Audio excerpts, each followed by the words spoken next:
At this time, we have Jackson State on the dais, head coach T.C. Taylor, student athletes Jacobian Morgan, Irv Mulligan, and Jeremiah Williams. We're going to start with an opening statement from Coach Taylor. Then we're going to open up for questions for the student athletes first. Coach. Very pleased with my football team in this entire journey. It's been a great and incredible run for this football team and these coaches. Everybody involved with JSU football, the fans, I can't say enough. They really showed up here in the city of Atlanta for this game. But, you know, these guys, they worked their butts off all year for this moment, and they went out there today and dominated. They really went out there today and played a dominant football game. And, you know, we talked about it all week. After we won last weekend, we knew it would be a quick turnaround, but we had to get ready for this one, you know. And I told them, you know, you got to shake that one off and get ready for this one, because this is it. There's no football after today. So I'm just proud of my football team, proud of the fans, my coaching staff, everybody that made this happen. You know, to be a national champ right now, it feels awesome. All right, our first question for the student athletes will come from Steven, then the young man behind him. Steven. Stephen Gaither, HBCU Game Day. This is for Mr. Mulligan. You know, you guys came out here and really were able to run the ball against them. You know, just talk about the performance that you had, and it seems like under the lights against this team, for sure, you guys really kind of turned it on. You started it on kind of Thursday night with that intensity, kind of carried it over to the game.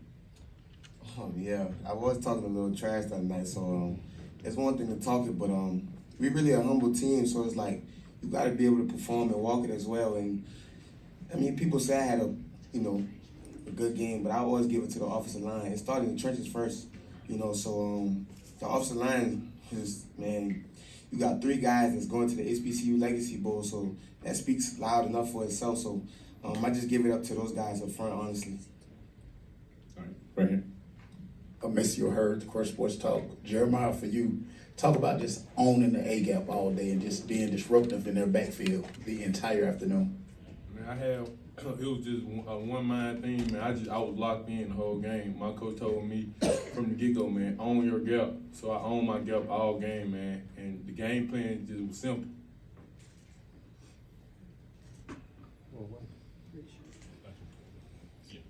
Right here.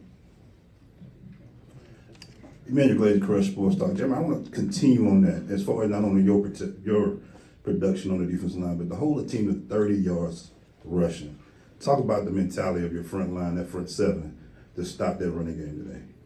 Just, man, we won this game in the summer just about hard work and extra. We get extra every day after practice. And to stop that run, you got to do extra work. You got to get extra weight room, man. It's a blessing to win this game just because we just a good front and we got a good back end, and the linebacker, man, just flying to the ball every play. All right, gentleman in the back with the hat. Yeah, Wayne Cartwright from the Hill Podcast. This question is for Irv Mulligan. Irv, just coming from having surgery in the off season and now capping this off today, how would you, in your own words right now, sum up the story now for you? It's just a blessing, man. And it's like I said, it's like the will and the want to. I had a goal before I got injured, and I had it in my mind last year we was gonna be in the Natty, and we just had a rough season. So we already knew he had what it took. We just had to find the small pieces to put it together. And this year, Coach TC did a great job. And I just give my hats off to him and the rest of my teammates, honestly. Without him and my teammates and the courage and the extra work and the extra rehab and stuff they put me through, I wouldn't be able to come here and do what I do. So I just give it all to them. Young lady in the back. Jeremiah Graves from the Grave Digger Report. Mr. Williams, this is for you. This question's for you. I know we actually spoke online, based on you playing that 1 technique and also that 3 technique. You stated how important it was that, that defense wins championships. Underneath Coach Taylor's tutelage, can you speak about, the culture? It just seems like the sauce is just totally different, after this championship that, he won underneath his tutelage. Man, it's just a blessing, man, to stop that run, man. Coach Collie James, man, he hang hat on stopping the run. He just he tell us every game, man, even 5-yard plays, man, he angry at us because he know what we're capable of. So he just from the get-go, man, started off strong. Dr. Cavell, young man in purple, then Wilson. Kenyatta Cavill, Dr. Cavill's inside the HBCU Sports Lab. This is for Jacobian Morgan. You played particularly early in this game with such an efficiency on third down, hit a big long pass. Talk about your mindset going in here and where was that in terms of how efficient you were able to play today? Yeah, I just wanted to come in here and be myself. Coach at practice, he been on me just, to play my game and just stay level-headed. So it's just being attention to detail, going to practice and knowing what the looks are we're going to get and just being able to execute. Jefferson. Good evening. Michael Jefferson, Block Sports out of Indianapolis. Congratulations. Third time's the charm. How does it feel on the offensive side and the defensive side to get the job done?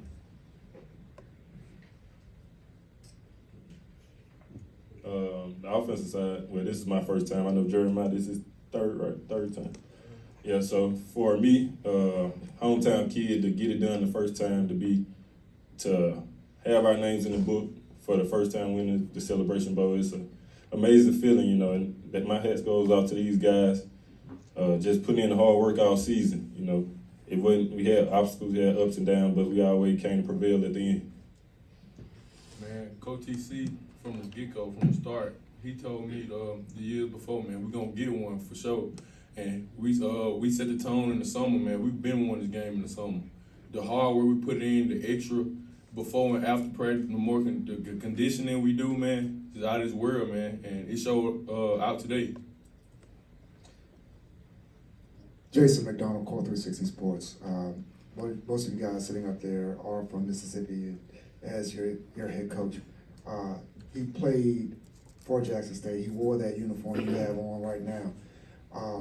What can you say to him, or what has been said between you that can really reach out to the next generation of players, what it means to come to Jackson State and to play for the Tigers? We'll go with Jacobian Irv from South Carolina, and we'll go with Jeremiah.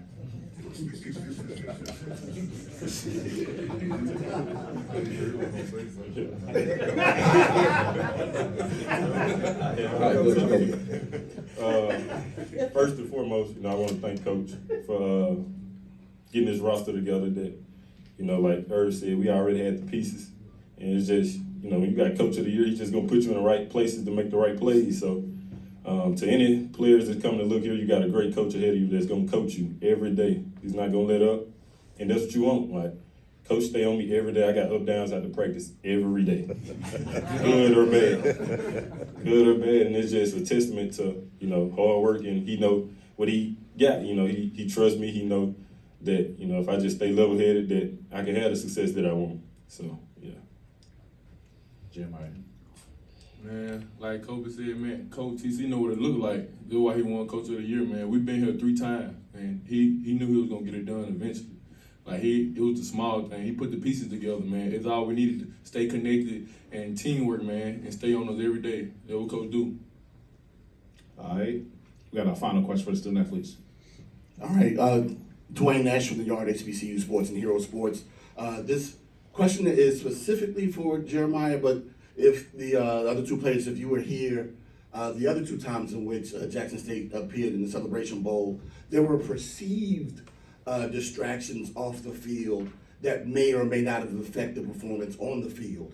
Can you speak on whether or not coming into this year without any outside distractions may have led to you guys in your performance this particular season? Man, we just keep the main thing. We stay focused all season. We just one goal to make everybody locked in. We wouldn't really worry about any distractions this season. All right, with that, gentlemen, congratulations again, and thank you so much.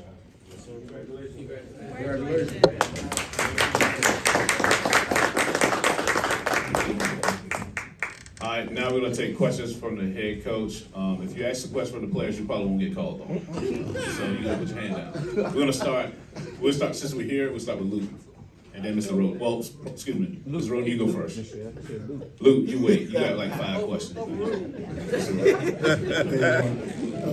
Bill Roden from ESPN Landscape. Congratulations, Thank you. Coach Taylor. Thank you. Just curious, hey, do you remember how old you were when you saw your first Jackson State game?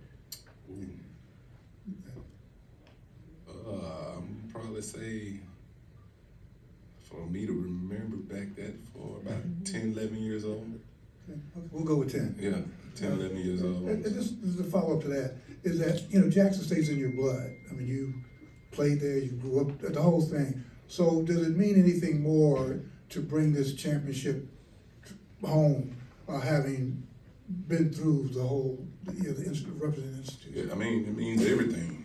It means everything. I think you said it. Grew up in the stadium, like I said, coming to those games and watching so many great players play in that stadium, and then deciding to play my college career there, my collegiate career there, and then today, leading the charge on that. It means everything to me. It means everything to me. There's still a lot of people around that were around when I was there as a player. We just, to hug those people after a game like this. My family that supported me throughout, that what we was just basically talking about, my sister was the one who used to take me to a lot of those games. And she was out there on the field with me. So, I mean, it means everything.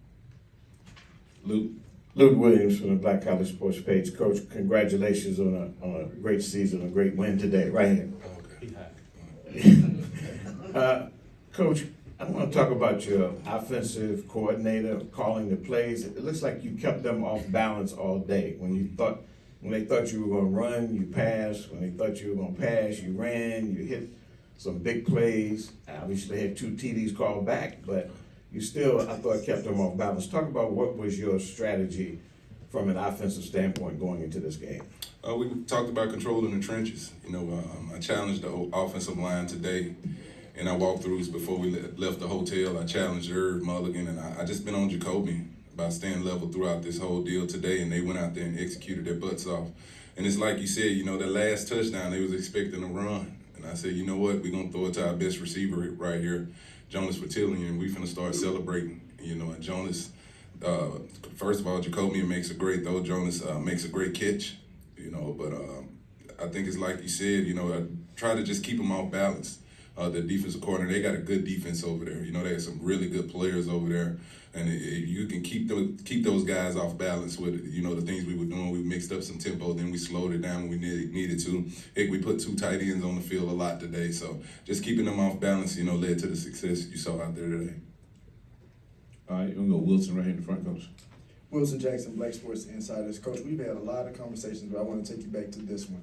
It was 2020, a couple of weeks before Deion Sanders got hired. We were sitting in your office, and I asked you how bad you wanted to get this job at Jackson State, and you said you really, really wanted to lead this job. This is the only job you ever wanted. Mm-hmm. Did you ever envision it turning out to be the way it has turned out today? No doubt. No doubt. I trust in God, and He had already told me the blueprint and everything, but He also told me to be ready when He get here, and I always prepared that way. And when I had that opportunity, I pulled my sleeves up and went to work. I knew what I want my roster to look like. I knew what I wanted this coaching staff to look like. And I knew we were going to be successful. I wanted this moment. I knew this moment was going to happen. Kind of wanted it last year. But I had to, we played solid, 7-4. But I knew one more signing class, we were going to be we had the opportunity to be really good. And those guys came in here and changed the culture. Believed in me, had a lot of turnover with the coaching staff after the first year. They came in here and bought into the culture, and I said, we're going to work our butts off because we were going to get to this moment. All right, we'll go to the young lady in the pink in the back. Congrats, Coach Mercer Stubbs, 16 WAPT down in Jackson. I was watching your face or your reaction when you was raising that trophy. You looked like you were in awe. Just talk about what it means to have the confetti falling on you this time. Yeah, when I raised the trophy up, they were kind of late with the confetti. And that's what I've been waiting on. So I'm like, come on now. That's what I've been seeing everybody in previous years give me confetti while they raised the trophy. I'm going to give me the confetti today, but it felt great. It felt great. There was some great moments out there today. I think the one that kind of blew me away when I heard the crowd hollering my name, like, good gracious, that was unbelievable. That's a moment I'll never forget. But to get on that stage, I've been waiting a long time to get on that stage and hoist that trophy up, and it was unbelievable feeling. I'll go David. Coach in the back on the center here, congratulations. Thank you. Been a pleasure covering the team on this journey. Done a great job. Thank you very much. Just two quick thoughts for you. Number one, why was this team able to finish the job? We've seen Jackson State here 3 of the past 4 years. Mm-hmm. Why this year's team?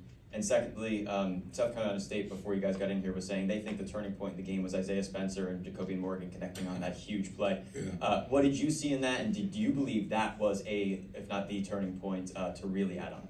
Yeah, it's like what Jeremiah was talking about, man. Nobody knows how hard we worked in the off season. We had quite a few new players that come in here, and they just bought in. When they say we're a family over here and the brotherhood, that's what it is. There was times today that the offense sputtered, but those defensive guys come down there and say, we finna go stop them. Hey, I know a lot of people in here were wondering why I went for it like that, because I know what the defense was gonna go out there and do if we didn't get that. And they went out there and, held those guys. It's just a brotherhood that we got over there. The play to Spencer was funny about it when I called it. I said, there's no way. I know Coach Barry got to be ready for this play because that's been an explosive play like 6 times this year. I think we scored like 5 times, and that one time that's what I told Spencer when he ran off. I'm like, how do you not score? We've been pretty solid on that play, but it's a play that we get a matchup on the safety. Anytime Janalen Dupree, Isaiah Spencer, I get a matchup on the safety, we're going to take advantage of it. So the stadium, it woke up after that. It woke up after that play, but there was a lot of big plays out there that I'm very excited about right now. Young man in the red. Coach Walker from Tomorrow Leader Sports Network. Congratulations, Coach TC. It's good to see you. Thank you, sir. Thank you. You guys have been resilient all season long.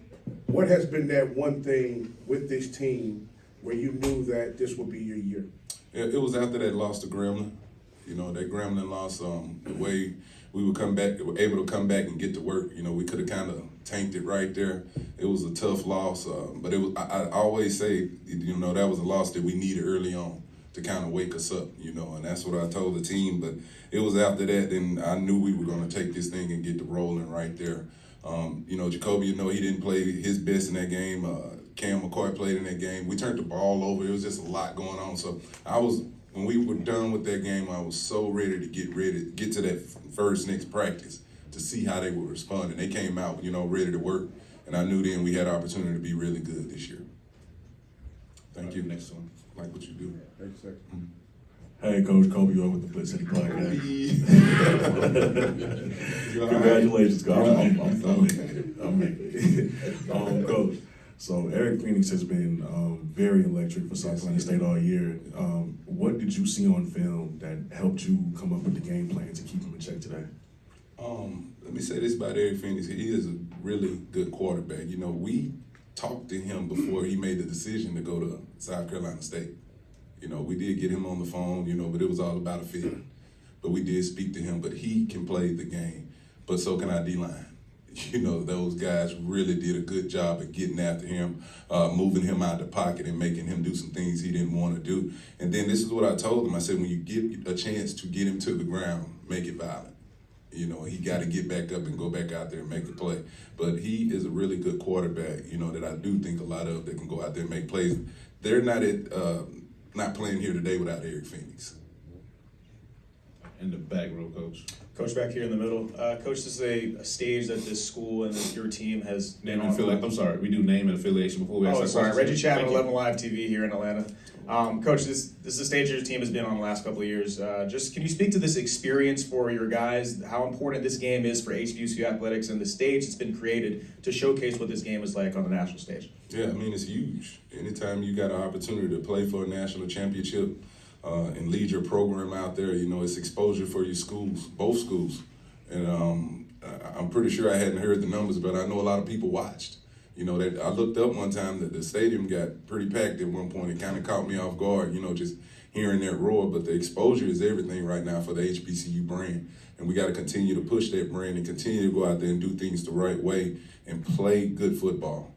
Play good football because everybody is watching. So we got to take advantage of these opportunities when you get on ABC television. Right. Timona Stapleton, She Loves the Podcast. How you doing? Good. Congratulations, Coach TC. Thank you. An incredible 12-2 season in just your second year at the helm. What does the future of the TC Taylor era? You got TC Taylor era at Jackson State look like, and what are the key factors you believe will sustain and build on this momentum in the years to come? the future right now. I'm gonna get some rest. I am tired. This has been a long year.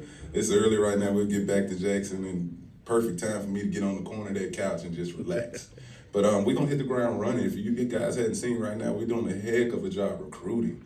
We got some really good players to join these guys that went out there today, but we got to get to recruiting and try to get back here next year. That's the plan right now. So we'll get back in the next week. I'm gonna probably meet with the team real briefly tomorrow. Get with the coaches, and we're gonna hit the ground, finish this recruiting class. We're about done with it, so we got to continue to build. I know other teams that in our conference, in the MEAC, they're gonna be recruiting. They're gonna get better. And we're at the top right now, so everybody's gonna want to be out there, get after us. So I gotta roll these sleeves up, shake it off, get a little nap here and there, and then get back to work. All right, we'll go up front right here. I'm sorry. Charles Bishop, Dr. Fields. That's inside Chuck. How you doing, Coach? What's up, man? Inside the HBCU Sports Lab. And I wanted you mentioned the HBCU brand. I want to speak about the SWAC brand. Now with the Celebration Bowl last year, you had SWAC challenges, 23 and 24 now today. Has the pendulum finally kind of swung back to the SWAC in terms of getting these victories against a rival conference? It looks that way. It looks that way. The things that Coach Simmons did last year, the things we did in the MEAC SWAC Challenge last year against this same team, and look at this year. That was a dominant performance today by us. And I gotta say it looks that way. The SWAC is a long, grinded out season. It is, man. I'm not lying to you. It's a long, grinded out season. You have so many worries week in, week out, and you have to have your A game going each and every weekend. They tell you got to win the East. All right, you win the East. Now they got this SWAC championship. You got to go do that, and then you got to turn right around in a week and go, come over here and win it all. But again, it's looking that way, and we're going to continue that. Jamie Walker, HBC Wired. I heard you say in the interview once you stood on the shoulders of W.C. Gordon and James Big Daddy Carson. What would they say to you today? WC, I don't know if I can say something today. But they'll be proud of me. I know they'd be proud of me. Like I said, there's two great former coaches here at Jackson State, and they'd say you did it the right way. You did it the right way, you built it the right way, and you went out there and got it done. Front row right here, Coach, front left. Coach DC, how you doing? Congratulations again. Mike Washington, Dr. Cavill's inside the HBCU Sports Lab. Good job. And looking at a few stats, I know you've seen several variations of this question, but you held them to 2 of 13, 1.6 yards per rush.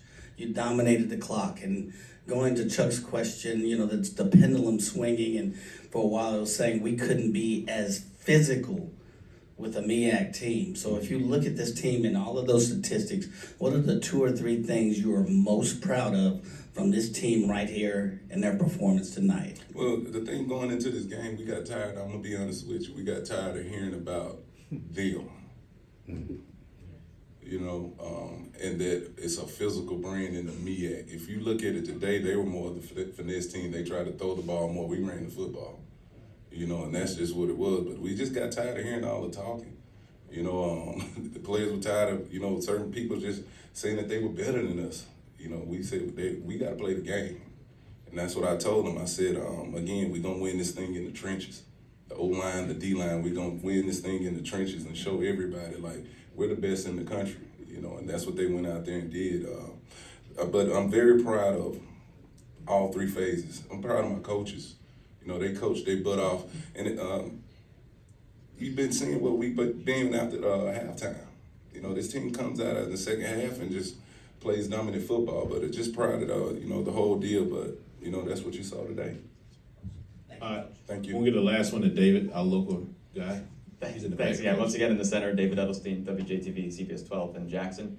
I just wanted to ask also, in the first half, basically the first time you guys touched the ball, it's returned for a touchdown, and right near the end, interception, return for touchdown, both those called back. Obviously you had the lead, but for some teams that can be, emotional, right? You're up, down, moving around. How did you see your guys just maintain their composure to be able to come out and play, after that first play and then an entire second half and still keep the gears going? Yeah, every time something explosive happened on our football team, I told them to just calm down. Like at the half we were up, and I come in there and everybody's smiling and having a good time. I'm like, listen, I need y'all to settle back in and let's lock in and go out here and finish this game. We did have a lot of explosive plays in this football game, defensively, offensively, but I just told them we got to stay even keel, even keel. We can't worry about, if the refs involved in this or the refs did that or, a turnover here. We had the turnover coming out in the second half. We can't worry about those things. You saw me call them up in the fourth quarter. I said, we got 15 minutes left, 15 minutes to go out here and be champions. Let's finish it the right way and with class. That's exactly what I told them. And they went out there and did exactly that. All right, the final question will go to Keisha, right in front. Keisha J. Kelly, Black College Experience. Congratulations, Coach Taylor. Yesterday we talked about what you would do when it's over with. Now, before you go take that nap, are you going to take that Christmas tree out the attic? I got to go up in that attic. And this was messed up. She been on me about it. She got my 4 Christmas trees. So. But I got to go up in that attic before we miss Christmas. I think it's a few days before Christmas right now. So she's been working with me because the task at hand. But I got to go get up in that attic and get that tree down, with ornaments and all. All right, Coach. Again, congratulations. Thank y'all for being here.